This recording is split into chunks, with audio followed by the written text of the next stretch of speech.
දැනීමක් තියෙනවා බොරු නම් ඔප්පු කරපෙන්නන්න නිවසට පැමිණ ජ්‍යොතිෂ සේවය කියලා. අපි පොඩ්ඩක් පුතාගේ වෙලාව හදාගමුද? එයාට කියලා. පුතාගේ වෙලාව හැදුවෙත් නැහනේ. මම පොඩ්ඩක් එයාට කෝල් එකක් දෙන්නද ජෝසි මාත්‍යාට? අයියෝ වෙලාව පත්තරයක් ගත්තොත් ඉතින් ඕක තමයි ඔළුවේ. ඔයා ඉතින් හැමදාම එපා නෙන්නම් කියන්නේ. මම දෙන්නම්කෝ ඔයා පොඩ්ඩක් ඉන්නකෝ. එයා හොඳ ඇති. මේ පත්තරේ තියෙන විදිහට නම් මේ මිනිස්සයා අපි පොඩ්ඩක් මම කෝල් එකක් දාලා බලන්නම්කෝ. ඒවට දැන් ඔක නැතුව නින්දයක් නැහැ නේ.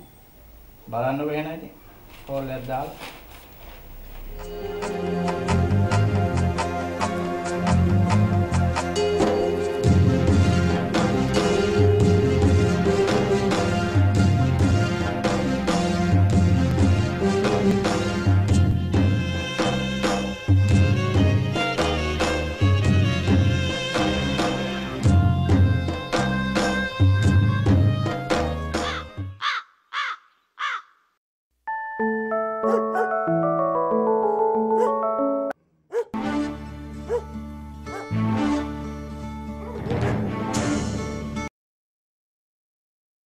Peter.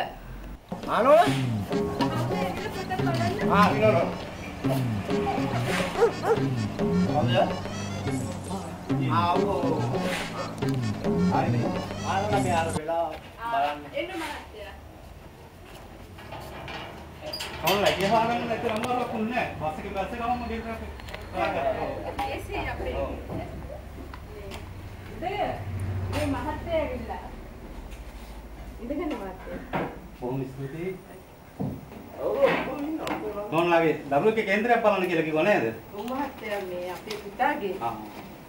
බලමු මම ඒවටම තමයි ප්‍රසිද්ධ. මම පත්‍රයේ දැන්වීමක් දැම්මෙත් ඒකටම තමයි. තමයි අපේ මහත්තයා නම් විශ්වාස නැහැ ඉතින්. එහෙම තමයි එක විදියයිනේ. අපි පොඩ්ඩක් බලමු කේන්දරේ. මට පුළුවන් නම් ගේන්න බලන්න දරුවගේ උපන් වෙලාව. හරි මහත්තයා. වෙලාව අපිට හදලා දෙන්නකෝ පුතාගේ. වෙලාව විතරයි නේද ඉන්නේ. හරි මං හදලා දෙන්නම්.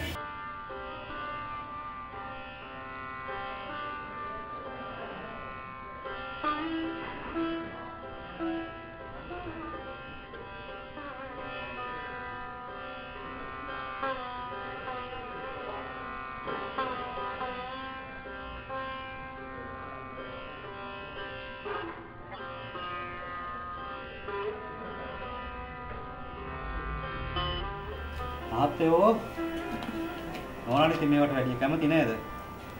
මේ ළමයා බොහොම බලවත් කේන්දරයක්. මේ වෙලාවේ බොහොම බලගත් වෙලාවක් තමයි මේ යන්නේ බුදු සිකුරු සමග සඳු උච්ච වෙච්ච අවස්ථාවක් තමයි. ධනය අතින්ද ව්‍යාපාර කටයුතු අතින්ද මහත් වෙලට හුඟක් දිනුව ලබා දෙනවා. දැන් මැති අමතවරුන්ගේ ඇසුරටපත් වෙන්න පුළුවන් ළමයෙක්.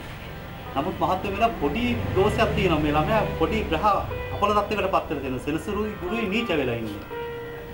ඒක නිසා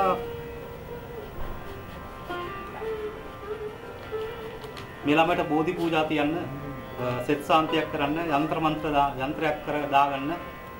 වෙලාවේ බොහොම හොඳයි. මේ ළමයා හරි බලගතු වාසනාවන්ත ළමයෙක්. මේ පවුලට යහපත වාසනාව උදා කරනවා මේ ළමයා.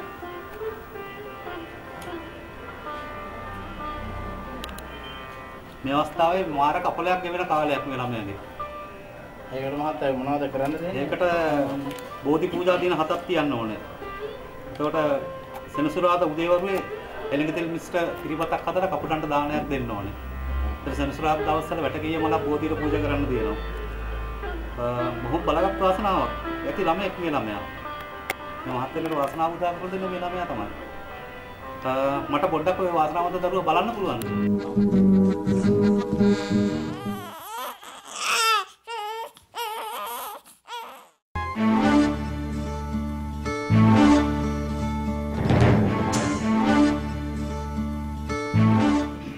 ඔන්න පුළුවන් මහත්තයෝ මෙයාගේ උපන් වෙලාව තමයි මම ඔහෙට දුන්නේ.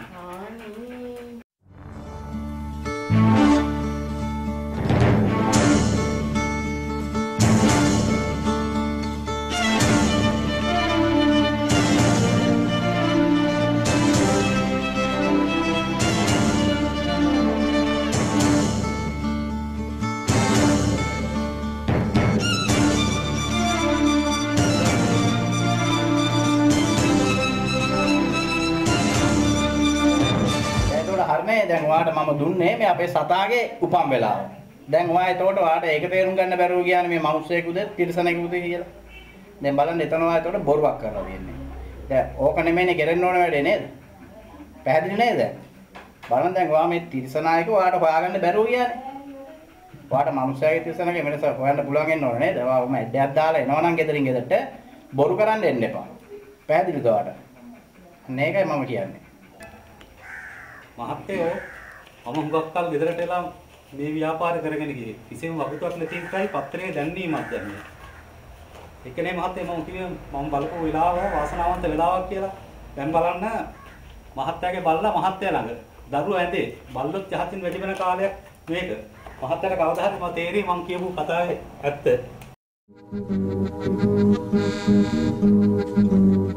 පුරානාත මේ හරි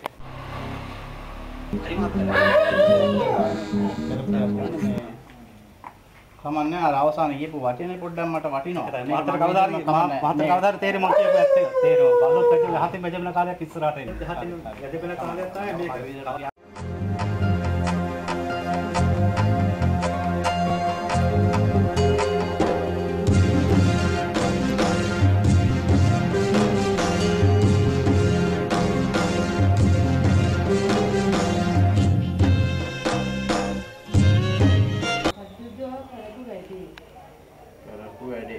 තේරෙනවානේ. ඒ මිනිහට තිරිසනෙක්ගේ වෙලාව හොයාගන්නත් බෑ, මිනිස්සෙක්ගේ වෙලාව හොයාගන්නත් බෑ. මම දැන් ඔයාගේ අර අපේ බබාගේ පොතස්සෙන් මේ අපේ මේ ඉන්නේ.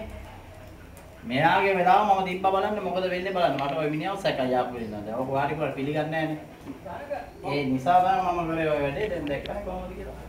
ආයෙත් දුවන්න එපා. ඔය පත්තර පස්සේ ආවම නිකන් බොරු මේ ඔළුවේ දාගෙන.